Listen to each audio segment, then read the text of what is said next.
talk about very interesting topics coming up in Norman Road. Absolutely correct. News is stepping up about a very secret project from Google called Project Dragonfly. Project Dragonfly? What does it mean? That's a very good question. Let's ask our regular guest speaker, Professor Alexander Dupree, and have a little bit of insight about this topic. Audio Jungle.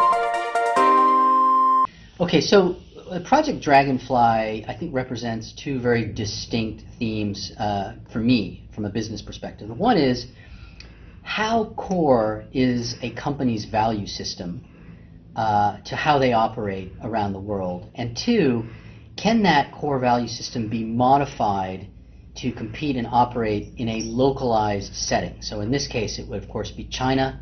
And can Google, or any company like Google, completely change or bifurcate its core values? Thank you, Alex, for your brief introduction. Let's dig a little bit deeper into it. Yes, let's dig a little bit deeper. So from my understanding, China and Google aren't in a good relationship. It's been trouble from the start. They entered in 2006, and after 4 years, they moved to Hong Kong because of the censorship. Now, then this Project Dragonfly, they're trying to re-enter the market, and the strong approach for abandoning the censorship seems to have faded away. This is causing a lot of controversy because The Intercept leaked documents. Thank you, Rose. Before we analyze the status quo, let's have a little bit of a better understanding about the China and what happened before. Google first entered the market in 2000. It used a soft market entry approach by launching a simplified Chinese version. In 2006, Google officially entered China with its core product, with subject to censorship by the Chinese government.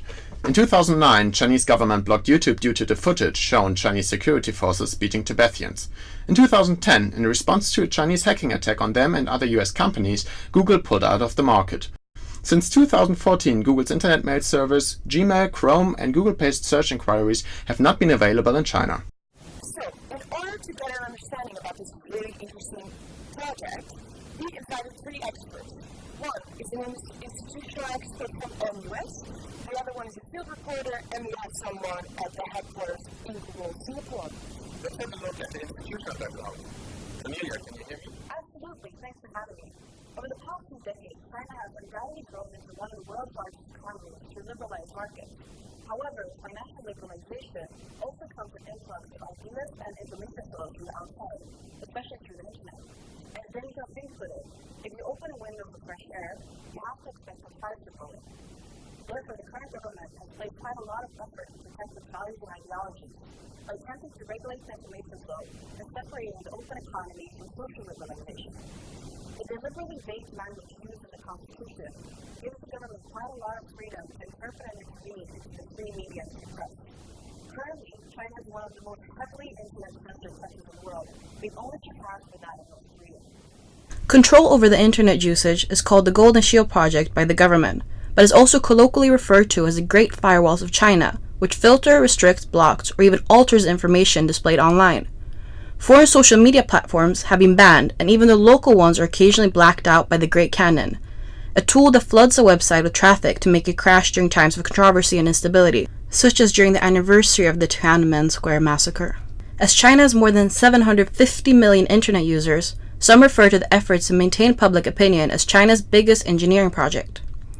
Rather than approaching the internet as an infinite abstract cloud without limits, China's managed to delimit it to a sort of internet with specified boundaries, filters, and borders, aligned with those specified in their own country, to achieve cyber sovereignty from the rest of the world.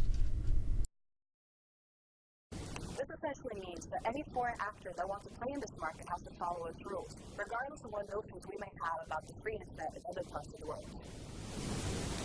So, Cornelia, if I understand this correctly, this would mean that if Google re-enters the Chinese market, that they will obey the censorship? Well, from an ethical point of view, the right idea of this actually considering to re-enter the market. Nevertheless, let's have a closer look on why they want to consider it. In today's world, China represents an enormous business opportunity that no one wants to miss. The economic strength of the country is impressive.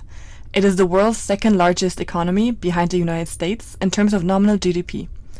The country has shown the fastest growth rates in internet use. In 2010, it represented 303 million internet users. Just 8 years later, this number has more than doubled to 800 million users, representing nearly as many internet users as India and the US combined. In addition to that, the country has turned its image from a copycat economy to a hotbed of innovation and leader in artificial intelligence, being home to many of the world's most renowned and progressive companies, like Alibaba and Tencent. Let's find out more about the possibilities of using Claudia, can you hear me? Audio Jungle. Hi, Marco. So Google is famed for collecting broad data about online activity and mining it smartly to sell ads and improve its services. In China, Google would start almost from a blank slate compared with its local rivals, taking away this competitive advantage. Because Google has been absent for so many years, it has a lot of distance to make up for. What are the main challenges Google is facing today? Firstly, Google knows relatively little about those customers. Secondly, multi-billion-dollar government subsidies have been given to national Chinese companies, and there is a less than favorable attitude toward Western companies in China. The years of absence within the Chinese market has left room for strong competitors such as Baidu, Houzhou, and Sogou. They have succeeded in wresting a portion of China's search market for themselves. Baidu being the clear leader, known as the Google of China, which serves about 60% of all searches. But the strategies they have used to do that would not be easy for Google to emulate. Leverage of companion internet products, partnership with other companies, as well as integration with local giants will not be easy for Google. Being aware of the differences of doing businesses in Asia has been proved by the failure of major giants such as Uber and Amazon. Microsoft launched Bing in China in 2009, proving its brand identity. The Microsoft Bing search engine has been quietly serving and censoring the search results inside China, but it has never won more than a tiny fraction of the Chinese searches. After all this, we could really ask ourselves, does China really need Google? Back to the studio. So, thank you very much, Claudia, for this really interesting assessment about the economic value of Google in China. But the news seems to be more on the ethical debate of this project. Not only the Google employees, but also US politicians and even the other institutions are very concerned about this project. So, let's go to field researcher Sarah and see about what the opinions are. I'm here at NUS campus to find out about the public opinion on Project Dragonfly. Let's see what the students think about Google's potential re-entry into the Chinese market. I think Google, like any other business like Facebook, wants to enter the Chinese market. And I'm not really sure why the Chinese population would be attracted to Google when they already have like existing services. So I'm not sure how Google is gonna value add to like their existing lives. I think maybe some people would say it's pretty hypocritical. Like if the company's like mission and values like are starkly different from what China has to, like their human rights issues, I think maybe people would say like, okay, it's quite hypocritical. Like if they really want to stand by their values, they shouldn't even think about entering the Chinese market. But I guess economically it makes more sense, and I think that really like outweighs the whole like company values, company image thing. The ethical dimension of this business decision cannot be neglected. The implications of re-entering in the Chinese market are in a stark contrast to the values that Google is traditionally known for, including freedom of speech, democracy on the web, and integrity. Accepting Chinese rules of the game would mean way more than giving up Google principles and transforming it into another bottom-line booster. It will signal the failure of Western values and democracy as we know it. Google will become an active collaborator in the Chinese government's efforts to silence dissent, through censorship, mass surveillance, and the use of criminal justice. This would represent a huge victory for the Chinese government and could have wide-ranging implications, including further escalation of the current tensions between the US and China. Back to the studio. There's some stuff going on at this moment with people. I have started this website has such a great impact, and I think not a lot of people are aware of that. I think it's a really good thing you addressed this problem. There will be a lot more news in the future about this project, and we will keep you updated, folks.